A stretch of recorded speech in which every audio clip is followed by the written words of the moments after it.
మత్తయి సువార్త 1వ అధ్యాయం 18, 19 వచనాలు మనం చూసినట్లయితే, యేసుక్రీస్తు ప్రభువారి తల్లి అయిన మరియ తను యోసేపుకి ప్రదానం చేయబడిన తరువాత వారిద్దరూ ఏకము కాక మునుపు ఆమె గర్భవతిని యోసేపు తెలుసుకోవడం జరిగింది.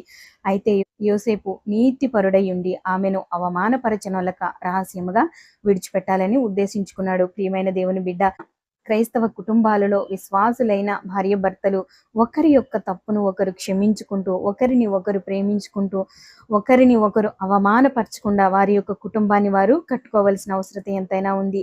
నీతిపరుడైన తన భర్త తనను అవమానపరచకూడదని తన హృదయంలో నిశ్చయించుకున్నాడు. నీతికి స్వరూపం ఎవరు? యోహాను సువార్త 17వ అధ్యాయం 25వ వచనం మనం చూసినట్లయితే, నీతి స్వరూపుడైన తండ్రి, నీతికి స్వరూపం తండ్రి.